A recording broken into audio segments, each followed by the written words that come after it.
मोहनदास करमचंद गांधी, जिन्हें व्यापक रूप से महात्मा गांधी के नाम से जाना जाता है, भारत और दुनिया के इतिहास में सबसे प्रभावशाली व्यक्तियों में से एक हैं। उनका जीवन और कार्य अहिंसा, अहिंसा और सविनय अवज्ञा, सत्याग्रह के सिद्धांतों पर केंद्रित था, जिससे दुनिया भर में नागरिक अधिकारों और स्वतंत्रता के लिए आंदोलन प्रेरित हुए। यह निबंध महात्मा गांधी के जीवन का विशद विवरण प्रस्तुत करता है, जिसमें उनके प्रारंभिक वर्ष, उनके दार्शनिक विकास, भारतीय स्वतंत्रता संग्राम में उनके नेतृत्व और उनकी स्थायी विरासत की पड़ताल की गई है। महात्मा गांधी का जन्म 2 अक्टूबर 1869 को पोरबंदर में हुआ था, जो वर्तमान में गुजरात, भारत में है।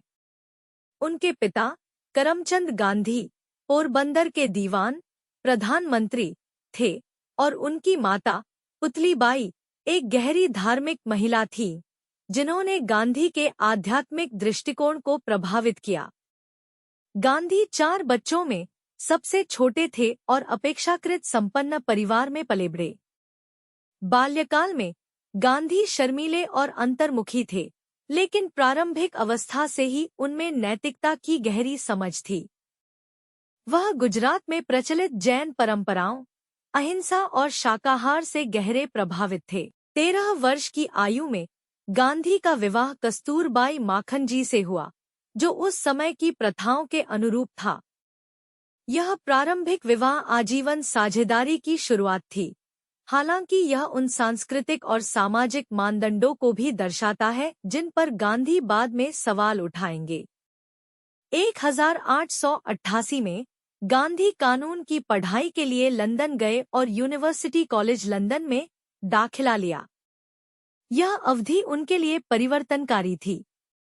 उन्हें विभिन्न दार्शनिक और धार्मिक विचारों से अवगत कराया गया, जिनमें भगवद गीता, बाइबल और लियो टॉलस्टॉय और हेनरी डेविड थोरो के कार्य शामिल थे। इन प्रभावों ने उनके नैतिक और नैतिक विश्वासों को आकार दिया, विशेष रूप से अहिंसात्मक प्रतिरोध की अवधारणा को।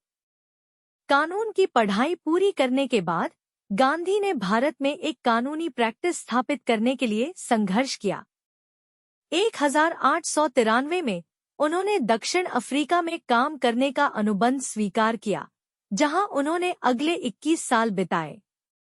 यह अवधि उनके राजनीतिक और सामाजिक विचारों के विकास में महत्वपूर्ण थी। दक्षिण अफ्रीका में गांधी ने नस्लीय भेदभाव का प्रत्यक्ष अनुभव किया, एक अनुभव जिसने उन्हें न्याय के लिए लड़ने के लिए प्रेरित किया। गांधी के जीवन में एक महत्वपूर्ण क्षण 1893 में हुआ, जब उन्हें एक प्रथम श्रेणी के ट्रेन कंपार्टमेंट से बाहर निकाल दिया गया, जबकि उनके पास वैध टिकट था। इस घटना ने अन्य नस्लीय पूर्वाग्रहों के साथ गांधी को दक्षिण अफ्रीका में भारतीय समुदाय को संगठित करने के लिए प्रेरित किया, ताकि भेदभावपूर्ण कानूनों का विरोध किया जा सके। उन्होंने 1894 में नटाल इंडियन कांग्रेस की स्थापना की, जिसका उद्देश्य याचिकाओं और शांतिपूर्ण विरोधों के माध्यम से भारतीयों के अधिकारों के लिए लड़ना था। दक्षिण अफ्रीका में ही गांधी ने अपने सत्याग्रह या सत्यबल के दर्शन को विकसित और परिष्कृत किया। सत्याग्रह अहिंसा और सविनय अवज्ञा के सिद्धांतों पर आधारित था, जो सामाजिक और राजनीतिक परिवर्तन लाने के लिए सत्य और नैतिकता की शक्ति की वकालत करता था। दक्षिण अफ्रीका में गांधी के अभियान, जैसे एशियाटिक पंजीकरण अधिनियम और ट्रांसवाल इमिग्रेशन एक्ट के खिलाफ विरोध, सत्याग्रह की क्रियाशीलता के प्रारंभिक प्रदर्शन थे। 1915 में गांधी भारत लौटे। पहले से ही दक्षिण अफ्रीका में अपने सक्रियता के कारण एक प्रसिद्ध व्यक्ति थे। भारतीय राष्ट्रीय कांग्रेस और अन्य राजनीतिक नेताओं ने उनका गर्मजोशी से स्वागत किया। गोपाल कृष्ण गोखले के मार्गदर्शन में गांधी ने भारत की सामाजिक राजनीतिक मुद्दों में खुद को डुबो दिया। उन्होंने एक्सटेंसिवली यात्रा की, भारतीय लोगों की स्थितियों और ब्रिटिश औपनिवेशिक शासन के प्रभावों का अवलोकन किया। 1917 में गांधी ने भारत में अपने पहले प्रमुख अभियान चंपारण सत्याग्रह का नेतृत्व किया। उन्होंने बिहार के चंपारण जिले में किसानों को संगठित किया, जो ब्रिटिश बागान मालिकों द्वारा लगाए गए दमनकारी बागान प्रथाओं का विरोध कर रहे थे। इस अभियान की सफलता ने गांधी को भारतीय स्वतंत्रता संघर्ष में एक महत्वपूर्ण नेता के रूप में स्थापित किया। अगले वर्ष गांधी ने गुजरात में खेड़ा सत्याग्रह का नेतृत्व किया, किसानों का समर्थन करते हुए जो फसल विफलता के कारण करों का भुगतान करने में असमर्थ थे। इन आंदोलनों के माध्यम से गांधी ने अहिंसात्मक प्रतिरोध और जन आंदोलन की शक्ति का प्रदर्शन किया। उनके आत्मनिर्भरता और स्थानीय स्वशासन पर जोर ने भारतीय जनता के साथ गहरा संबंध स्थापित किया और उन्होंने स्वराज या स्वशासन की वकालत शुरू की। 1919 के दमनकारी रॉलेट एक्ट के जवाब में, जिसने ब्रिटिश सरकार को भारतीयों को बिना मुकदमे के कैद करने की अनुमति दी, गांधी ने असहयोग आंदोलन शुरू किया। इसने भारतीय स्वतंत्रता संघर्ष में महत्वपूर्ण बदलाव को चिह्नित किया। गांधी ने भारतीयों से ब्रिटिश वस्त्रों, संस्थानों और सम्मानों का बहिष्कार करने और सरकारी नौकरी और स्कूलों से बाहर निकलने का आह्वान किया। इस आंदोलन ने पूरे भारत में व्यापक समर्थन और भागीदारी प्राप्त की, हालांकि यह चुनौतियों का भी सामना कर रहा था। 1922 में चौरी चौरा में हुई हिंसा, जहां एक भीड़ ने 22 पुलिसकर्मियों की हत्या कर दी, के कारण गांधी ने आंदोलन को बंद कर दिया।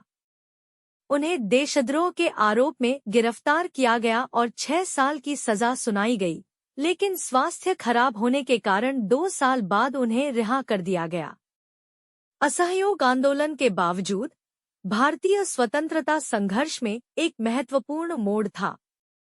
इसने भारत के विभिन्न क्षेत्रों, जातियों और धर्मों के लाखों भारतीयों को ब्रिटिश शासन के खिलाफ एक सामूहिक प्रयास में एकजुट किया। अहिंसा और नैतिकता पर गांधी का जोर आंदोलन को प्रेरित करता रहा। 1930 में गांधी ने ब्रिटिश शासन के खिलाफ एक और महत्वपूर्ण अभियान, नमक मार्च शुरू किया। नमक उत्पादन पर ब्रिटिश एकाधिकार और नमक कर औपनिवेशिक शासन की बड़ी अन्याय का प्रतीक थे। गांधी और उनके अनुयायियों ने साबरमती आश्रम से दांडी गांव तक 240 मील की दूरी तय की, जहां उन्होंने समुद्री जल से नमक बनाया, ब्रिटिश कानून की अवहेलना की।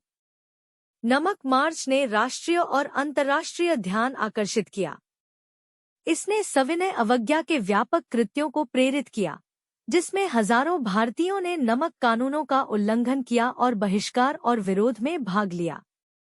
इस आंदोलन के कारण गांधी सहित 60,000 से अधिक लोगों की गिरफ्तारी हुई। 1930 के दशक का सविनय अवज्ञा अभियान गांधी के नेतृत्व और स्वतंत्रता आंदोलन में अहिंसा के सिद्धांतों को और मजबूत किया।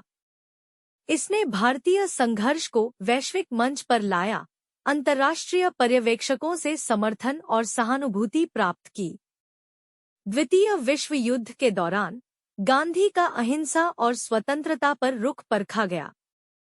1942 में उन्होंने भारत छोड़ो आंदोलन शुरू किया, ब्रिटिश शासन को समाप्त करने का आह्वान किया।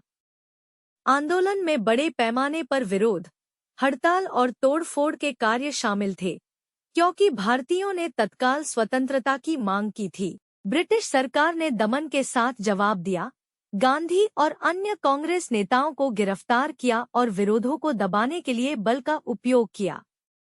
कठोर उपायों के बावजूद भारत छोड़ो आंदोलन ने भारतीय लोगों के संकल्प और स्वतंत्रता की अनिवार्यता का प्रदर्शन किया। गांधी का स्वास्थ्य कैद के दौरान बिगड़ गया और उन्हें 1944 में रिहा कर दिया गया। युद्ध ने ब्रिटिश नियंत्रण को कमजोर कर दिया था और भारत की स्वतंत्रता के लिए बातचीत शुरू हो गई थी। हालांकि देश धार्मिक रेखाओं के साथ गहरे विभाजित था, हिंदुओं और मुसलमानों के बीच तनाव बढ़ रहा था। भारत ने अंततः 15 अगस्त 1947 को स्वतंत्रता प्राप्त की, लेकिन इसकी भारी कीमत चुकानी पड़ी। देश का विभाजन 2 राष्ट्रों, भारत और पाकिस्तान में हुआ, जिससे व्यापक सांप्रदायिक हिंसा और लाखों लोगों का विस्थापन हुआ। गांधी विभाजन और एनसुइंग खून खराबे से गहराई से परेशान थे। उन्होंने शांति और मेलमिलाप को बढ़ावा देने के लिए अथक प्रयास किया, उपवास किया और हिंदुओं और मुसलमानों दोनों की अंतरात्मा की अपील की।